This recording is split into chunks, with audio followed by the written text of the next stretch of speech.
오늘은 사무엘상 16장입니다.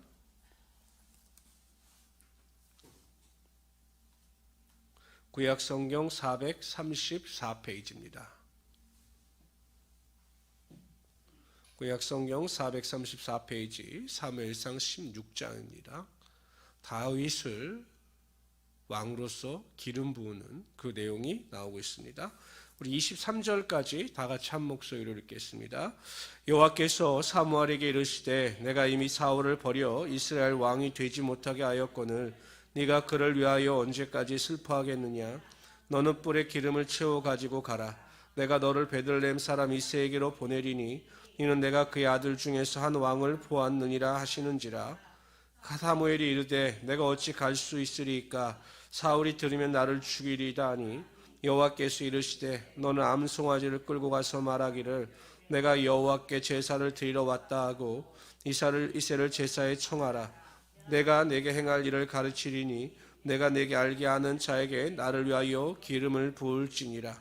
사무엘이 여호와의 말씀대로 행하여 베들레헴에 이르매 성읍 장로들이 떨며 그를 영접하여 이르되 평강을 위하여 오시나이까. 이르되 평강을 위함이니이다. 내가 여호와께 제사하러 왔으니 스스로 성결하게 하고 와서 나와 함께 제사하자 하고 이새와 그의 아들들을 성결하게 하고 제사에 청하니라. 그들이 오매 사무엘이 엘리압을 보고 마음에 이르기를 여호와의 기름 부으실 자가 과연 주님 앞에 있도다 하였더니 여호와께서 사무엘에게 이르시되 그의 용모와 키를 보지 말라. 내가 이미 그를 버렸노라. 내가 보는 것은 사람과 같지 아니하니 사람은 외모를 보거니와 나 여호와는 중심을 보느니라 하시더라. 이새가 아비나답을 불러 사무엘 앞을 지나가게 하며 사무엘이 이르되 이도 여호와께서 택하지 아니하셨느니라 하니 이새가 산마로 지나가게 하며 사무엘이 이르되 이도 여호와께서 택하지 아니하셨느니라 하니라. 이새가 그의 아들 7을 다 사무엘 앞으로 지나가게 하나 사무엘이 이새에게 이르되 여호와께서 이들을 택하지 아니하셨느니라 하고 또 사무엘에게 이새에게 이르되 내 아들이 다 여기 있느냐. 이새가 이르되 아직 막내가 남았는데 그는 양을 지키나이다. 사무엘이 이새에게 이르되 사람을 보내어 그를 데려오라. 그가 여기 오기까지는 우리가 식사 자리에서 앉지 아니하겠노라.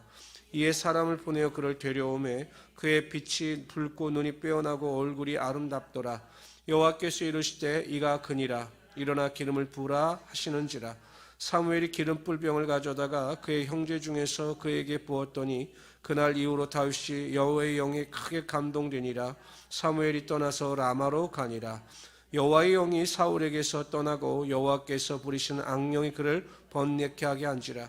사울의 신하들이 그에게 이르되 보소서 하나님께서 부리신 악령이 왕을 번뇌하게 하온즉 원하건대 우리 주께서는 지금서 모시는 신하들에게 명령하여 수금을 잘 타는 사람을 구하게 하소서.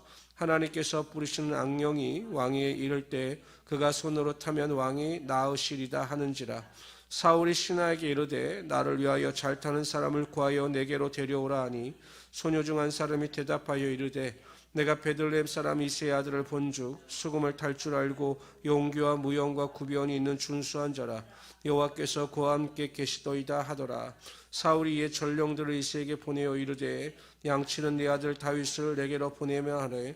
이새가 떡과 한 가죽 부대의 포도주와 염소 새끼를 나귀에 실리고 그의 아들 다윗을 시켜 사울에게 보내니 다윗이 사울에게 이르러 그 앞에 모셔 섬에 사울이 크게 그를 사랑하여 자기의 무기를 드는 자로 삼고 또 사울이 이새에게 사람을 보내어 이르되 원하건대 다윗을 내 앞에 모셔 서게 하라. 그가 내게 은총을 얻었느니라 하니라. 하나님께서 부르시는 악령이 사울에게 이를 때 다윗이 수금을 들고 와서 손으로 탄즉 사울이 상쾌하여 낫고 악령이 그에게 떠나더라. 아멘. 오늘 본문이 우리에게 주는 몇 가지 교훈이 있습니다. 첫 번째로 하나님은 사람의 외모가 아니라 사람의 중심을 보시는 하나님이 되신다는 사실입니다. 사무엘이 내려와서 이새의 아들들을 테스트합니다. 그러니까 하나님께서 아들들이 지나갈 때마다 기름 부은 자를 알려주시겠다라고 말씀하셨습니다.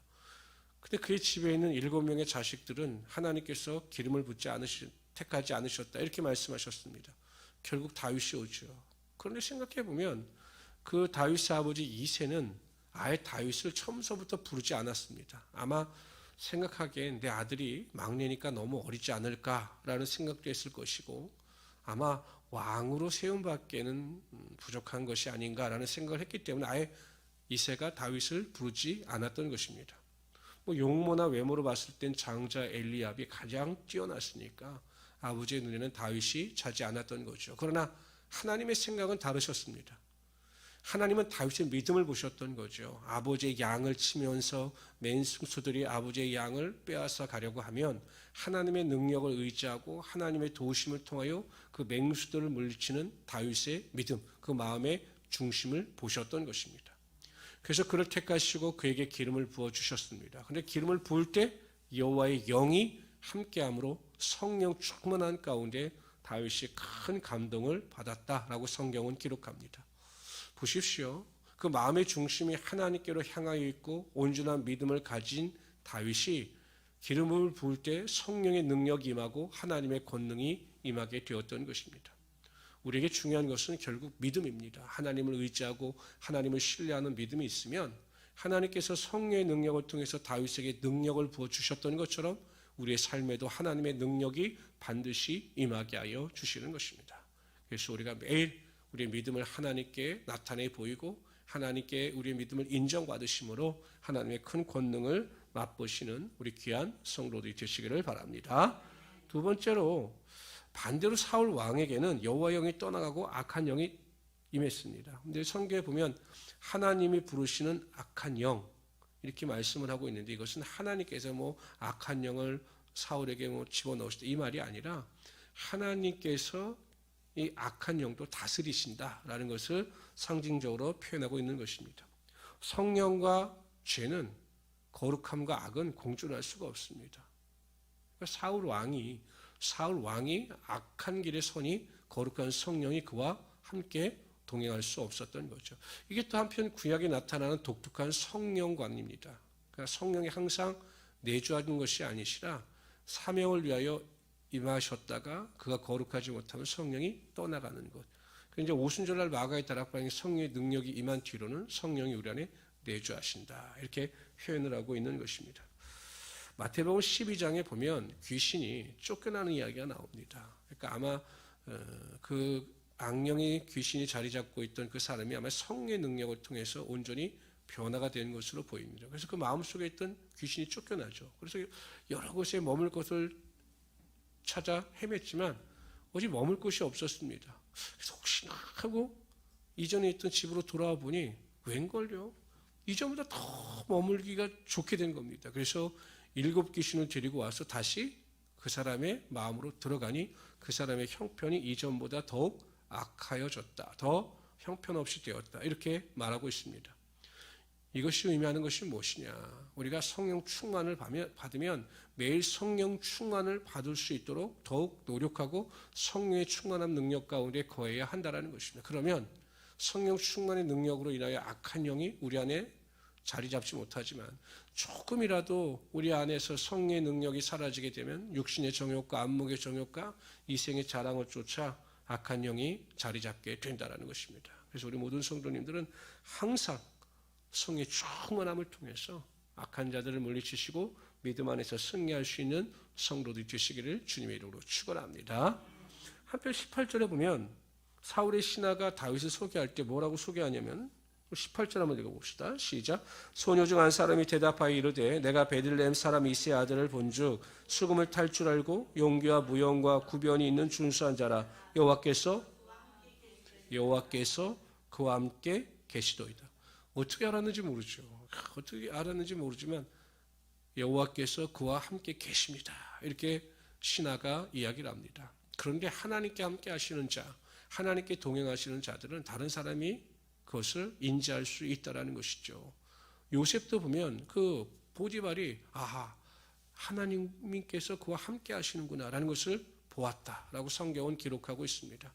그러니까 우리 모든 성도님들도 다른 분들이 보기엔 정말 저분은 하나님께서 함께 하시는 분이시구나, 하나님께서 지키시는 분이시구나, 하나님께서 도우시는 분이시구나 라는 것을 인지할 수 있도록, 인정하실 수 있도록 하나님의 동행하심 가운데 승리하며 살아갈 수 있는 귀한 성도들이 주시기를 주님의 이름으로 축원합니다. 그리고 오늘 하루도 기도하실 때 하나님 오늘 하루는 그리스도 예수 안에서 하나님과 동행하는 하루, 하나님께서 인도하시는 하루, 하나님께서 보호하시는 하루가 될 수 있도록 저를 이끌어 주십시오 라고 기도하시는 우리 성도들이 되시기를 주님의 이름으로 축원합니다.